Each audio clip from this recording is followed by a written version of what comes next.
Hi there. In this video we're going to show you how to make Vindaloo. Now I have to confess that for me Vindaloo is the benchmark or acid test of a good restaurant and takeaway.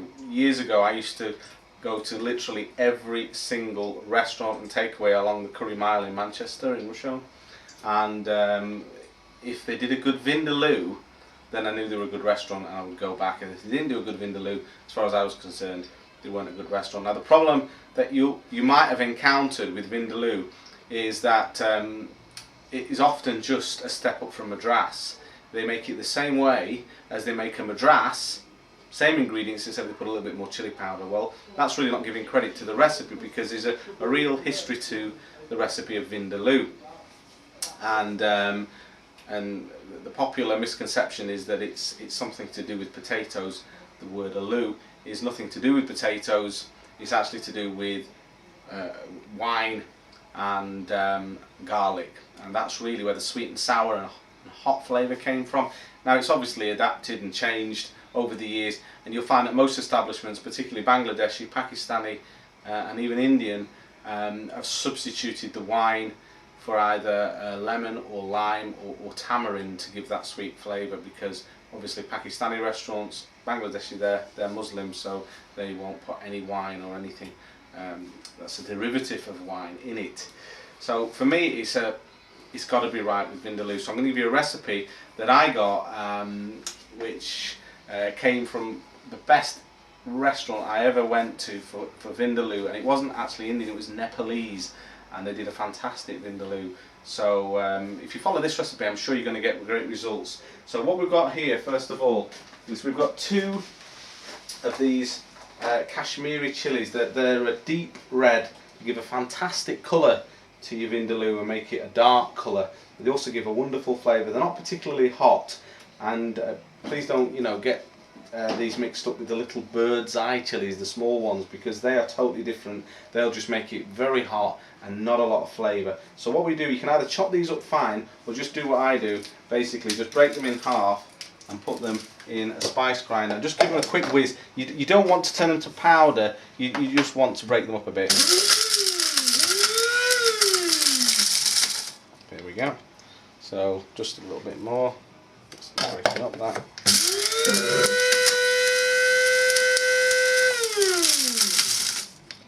That'll do. Okay. So what we do is we've got some oil heating in a pan here. Now I've got 1.5 chef spoons of vegetable oil heating up. It's quite an oily curry, so get that heated up, and then just take your Kashmiri chilies, your 2 chilies, and just put that into your oil mixture and just cook them on a fairly low light. You don't want it too hot because you don't want to burn it.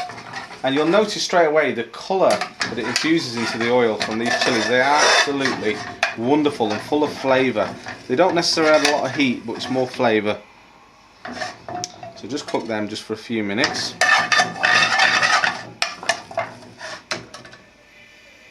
Now we'll come back to that when that's cooked in just a moment. So we're doing just frying these gently for about a minute, just to infuse the oil, and then we just put about a tablespoonful of garlic ginger paste, which is quite a lot because it is a garlicky dish.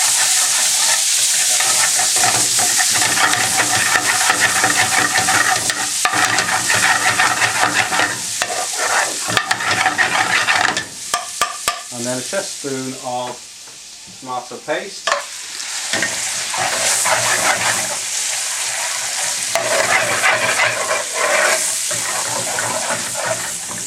And just let that cook a little while.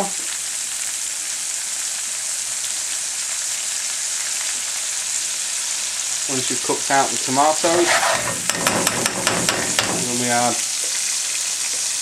less than a tablespoonful of mixed powder,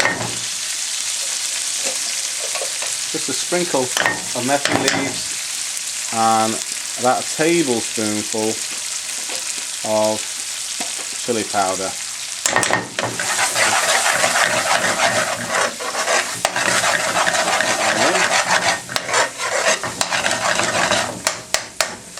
Now we add a good dash of black pepper.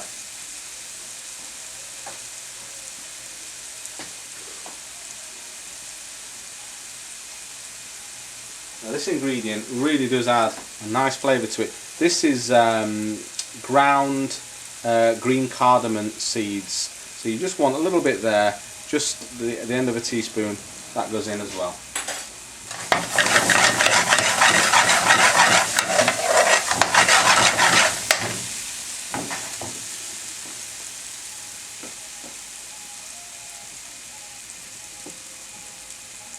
Now our pre-cooked chicken. I coat the chicken in this spice mixture. You almost want to burn it slightly because it adds a nice smoky flavour to your Vindaloo.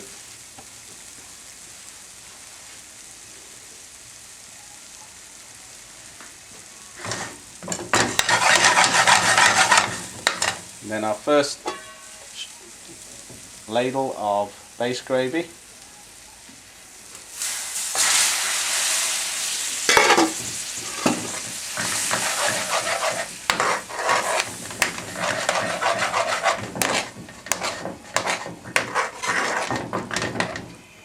Bring that up on a high heat, get it boiling.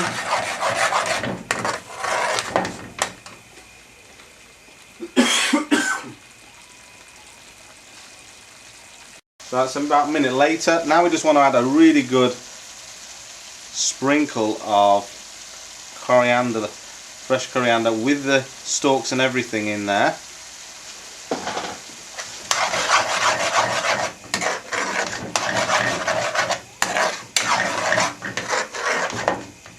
And then a nice good squeeze of lime, not lemon, because it finds that you get a more sour flavour with the lime. It gives it a real characteristic flavour that you should get from Vindaloo. So give it a good squeeze. Squeeze it onto your chef spoon, therefore if any seeds fall out you can just pick them out of the chef spoon and just put that in.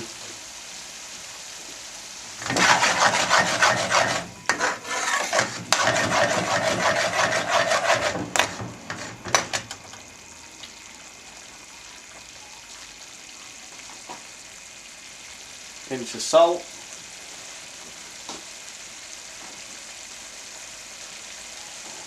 And then just for a little bit of background sweetness, I just put in a couple of pieces of tomato.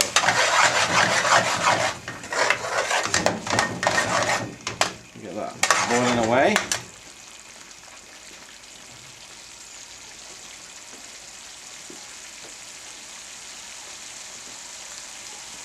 Now we'll put in our second ladle of base gravy.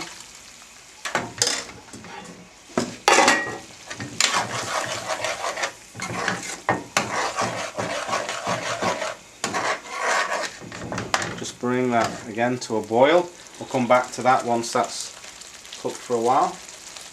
So now we've been cooking it for about another minute or two, and what we do now, which is unusual, but we put in a little bit more garlic and ginger, and the effect of just putting garlic and ginger in at the final stage is quite staggering.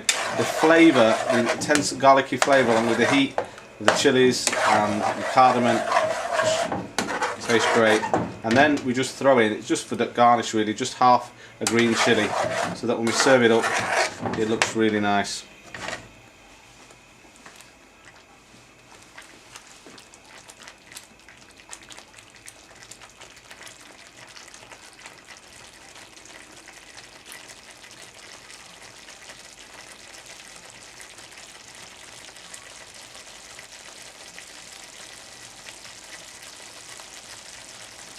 And turn it down to low light, and the oil should just rise to the surface, and then just a little sprinkle of garam masala.